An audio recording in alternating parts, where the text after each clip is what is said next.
Yes, Gerard Anthony of 7th standard to give a talk in Tamil. அன்ன சத்திரம் 1000 வைத்தல் ஆலயம் 10000 நாட்டல் அன்னை ஆயினும் புண்ணியம் கோடி ஆங்கோர் ஏழைக்கு எழுத்தறிவித்தல் என்று மகாகவி பாரதியார் பாடியதை மெய்ப்பித்து காட்டியவர் கல்வி சுடரொளி கல்வி கண் திறந்த காமராஜர். எழுத்தறிவிப்பதையே தன் குறிக்கோளாக கொண்டு சிறந்த மாணவனாக எங்களை உருவாக்கி கொண்டிருக்கும் ஆசிரியர்களாகிய உங்கள் ஒவ்வொருவரையும் வணங்கி என் உரையை ஆரம்பிக்கிறேன். காமராஜர் அவர்கள் 1903ஆம் ஆண்டு ஜூலை மாதம் 15ஆம் நாள் விருதுநகரில் பிறந்தார். இவருடைய தந்தையின் பெயர் குமாரசாமி, இவருடைய தாயார் பெயர் சிவகாமி அம்மையார். இவருடைய இளம் வயதிலேயே தன் தந்தையை இழந்து விட்டார். உப்பு சத்தியாகிரகம், ஒத்துழையாமை இயக்கம், அந்நிய துணி எரிப்பு, சட்ட மறுப்பு போன்ற பல போராட்டங்களை கடந்து கொண்டு சிறையில் அடைக்கப்பட்டார். பாரதத்தின் விடுதலைக்காக பாடுபட்டவர், தலை நிமிர்ந்த தமிழகத்தை காண விரும்பியவர் இந்த கருப்பு காந்தி காமராஜர்.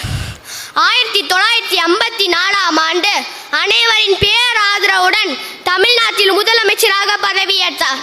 பதவியேற்ற முதலாம் ஆண்டிலேயே அனைத்து குழந்தைகளுக்கும் தொடக்க கல்வி இலவசமாக்கப்பட்டது. பள்ளி இல்லாத ஊர்கள் எல்லாம் பள்ளிகளை திறந்தார். இவருடைய ஆட்சியில் 3 மைல்களுக்கு ஒரு தொடக்க பள்ளி, 5 மைல்களுக்கு ஒரு உயர்நிலை பள்ளி என்ற நிலையை அமைத்தார்.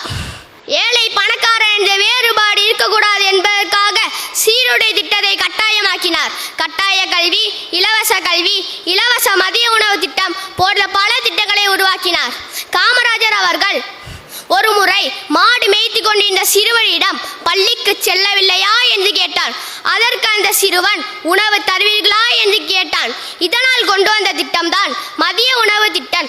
ஆங்கிலேயின் ஆட்சியில் 7% இருந்த கல்வி கற்போரின் எண்ணிக்கை காமராஜரின் ஆட்சியில் 37% உயர்த்தப்பட்டது. குரல் தேய பேசி விரல் தேய எழுதும் வித்தகர் அல்ல காமராஜர். மாறாக ஏழ்மை வாழ்வு வாழ்ந்தவர். தனக்கென ஒரு துணையை தேடிக்கொள்ளாதவர். இறுதி வரை வாடகை வீட்டிலே வாழ்ந்தவர். பொன்னாடார், பொருள் நாடால், பதவியும் நாடார், மக்களின் நலனை மட்டும் நாடிய பெருந்தலைவர் இந்த காமராஜர். மக்களின் அறியாமை இருளை அகற்றி அறிவு சுடரொளியை ஏற்றிய நம் காமராஜரின் பிறந்த நாளாகிய இன்று கல்வி வளர்ச்சி நாளாக கொண்டாடுகின்றோம். வாழ்க காமராஜர், வளர்க அவரது புகழ் என்று கூறி வாய்ப்புக்கு நன்றி தெரிவித்து விடைபெறுகிறேன். நன்றி.